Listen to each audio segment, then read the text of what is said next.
बर' जाथिया जाय एस'सियेट राव मोनदों बर' रावखौ बेखौ बुंनांगोन फंसे खोथायावनो जोंनि जाथिनि थाखाय बे जोबोद मोनसे गोजौ खोथा खाफाल गोनां होनांगोन बर' जाथिखौ मानोना रावानो गुबै राव नङाब्ला जों गावनि जाय सिनायथि बेखौ जोङो होनो हाया दा बे बर' साहित्य सभानिबो सिगांनिफ्रायनो बिदि दंबाय थायोमोन गोलाव समनिफ्राय जे बर' रावखौ जों एस'सियेट लेंगुवेज महरै बाहायनो मोननांगौ होननानै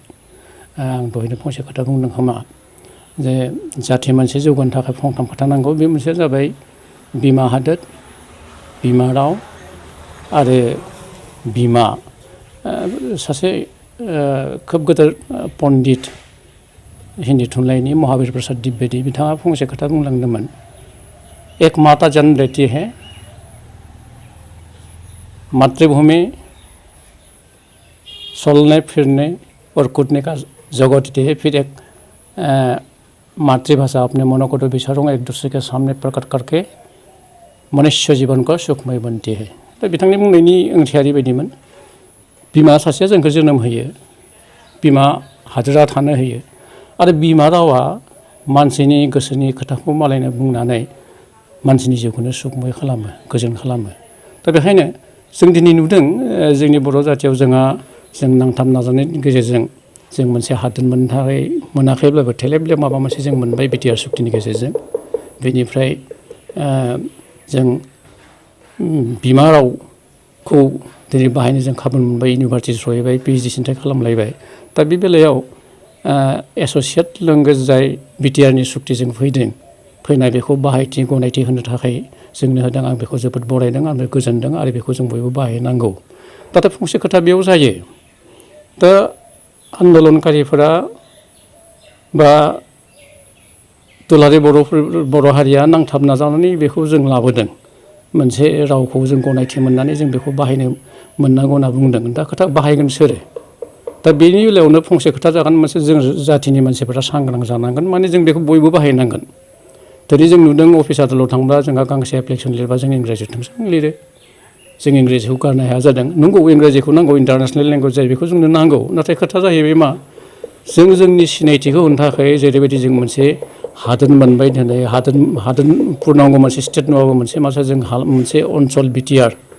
जायखौ बड'लेण्ड टेरिटरि रिजन बुङो बेखौ जों मोनबाय इमप्लिमेन्टेसन माखासे खोथा बेयाव फैबाय आरो दा बे रावखौबो जों बाहायनो मोनबाय बे रावखौ बाहायनायाव जों बर' जाथियाबो बेखौ बाहायनांगोन दा बर' जाथिया जुदि बेखौ बाहायनांगौबा आरो फंसे खोथा फैगोन जे जोंहा जाय बिमा रावनि मोनसे मिडियाम दङ बर' मिडियाम बे बर' मिडियामाव आं बयखौबो खावलायदों जाथिनि बयखौबो खावलायदों जोङो बर' बिजोङाव फरायनांगोन बर' बिजोंखौ जोङो फरायनानैनो जोंनि गथ'फोरखौ जों सोलोंथाइ होनांगोन आरो बे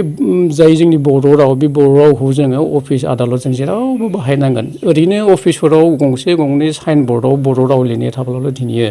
जोङो एस'सियेट लेंगुवेज मोनदों होननानै बर' रावखौ जों गनायथि मोनदों होननानै जों बाहायालासिनो थाब्ला बे जोंनि जौगानाय जेबो नजिर जानाय नङा दा बेखौ जों गोख्रों खालामनो थाखाय जों बयबो बाहायनांगोन अफिस आदालताव एप्लिकेसनफोरानो जा बा गुबुन खामानिफोरानो जा बे जोंनि जाय बिटिआर हालाम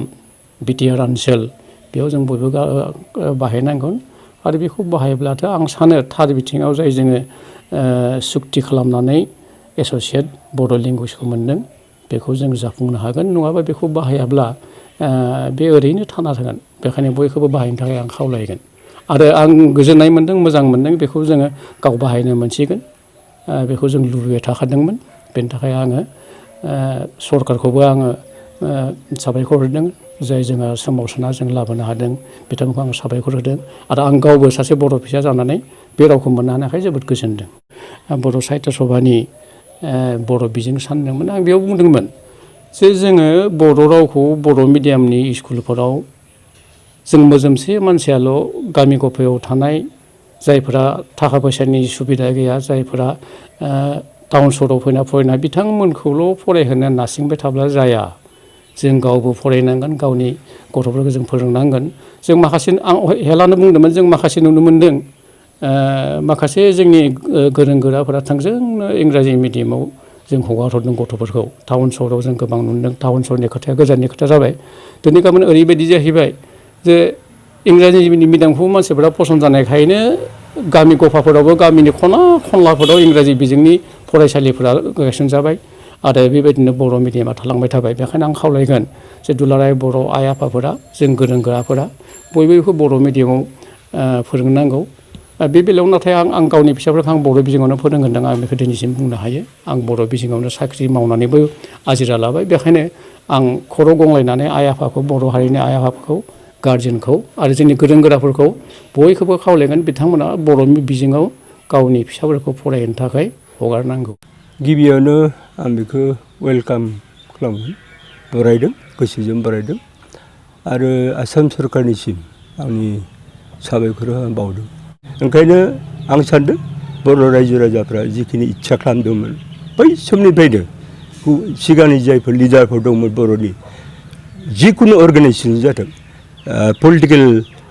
पार्टियानो जादों बा साहित्य सभायानो जादों बा एबसुआनो जादों, जिखुनु संगठननिफ्राय बा दोलोनिफ्राय बर' रायजोआ जिखिनि लुबैदोंमोन, जिखिनि दाबि खालामबोदोंमोन, आन्दलन खालामदोंमोन, बे जिनिसा नैबे बिटिआर सुक्तियाव माने मा होनगोन फुरायै मा होनगोन बेखौ गेवलां महर मोनदों। आं बेनिखाय रंजादों। जेब्ला जों बुंबाय जे सारा आसाम बर' रावखौ दिनै बाहायनो हानायनि मोनसे गोहोखौ जों मोनबाय आरो बे बाहायनो हानाय गोहोखौ मोननाय माने जों सानदों सरकारनि जिखुनु अफिसावबो जों बेखौ बाहायनो हासिगोन। दा जों सिगाङाव जुदि सानदोंमोन जे खुनु अफिसाव जोङो बर' रावै जेबो अफिसारजों खुनु अफिसारजों जों रायज्लायनो मोना बा रायज्लायनो हायाखै, बे खुरांखौ जायफ्रा अनुभब खालामदोंमोन आं सानदों नैबे जिहेतु जोंहा पावार जि गोहो जों मोनबाय आयेननि गेजेरजों, एसेमब्लिनि मोनसे बिल पास जानायनि गेजेरजों, बिनिख्रुइ आं सानदों बेखौ जोङो फिसा हारि बा फिसा भाषा बा उन्दै भाषा होननानै बुंनो प्रयजन गैला, जों गिनांगौ गैला। जों मोनसे समाव राजा महाराजानि मोनसे फोलेर आरो राजा महाराजानि फोलेर हिसाबै दिनै बुंनो थाङोब्ला आसामाव गोसारनानै दङ जोङो, गोबांथार पपुलेसन दङ जोंहा। ओंखायनो नैबे जिथु काउन्सिल होबावबाय बिटिसिनि बाहेराव, बिटिआरनि बाहेराव जि मोनसे बर' कसारि वेलफेयार अट'नमास काउन्सिल जिथु होबाय, बेवहायबो जों नुगोन बर' हारिनि मानसि गोबां दङ आरो बर' रावानो बिथांमोननि गिबि राव आरो देरसिन राव। ओंखायनो बे रावखौ जों गुबुनावबो बाहायनानै सोलिनो हानाय बा गुबुन अफिसफोराव जों बाहायनानै गथ'फोरखौ साख्रि बाख्रियाव थिसननो हानाय बे खुरांफोरखौ जों साननो हानाय अबस्थायाव फैबाय। दा बे अबस्थायाव जों जुदि मानसि मोनफैबायब्ला आं सानो गिनांगौनि जेबो कारन गैया।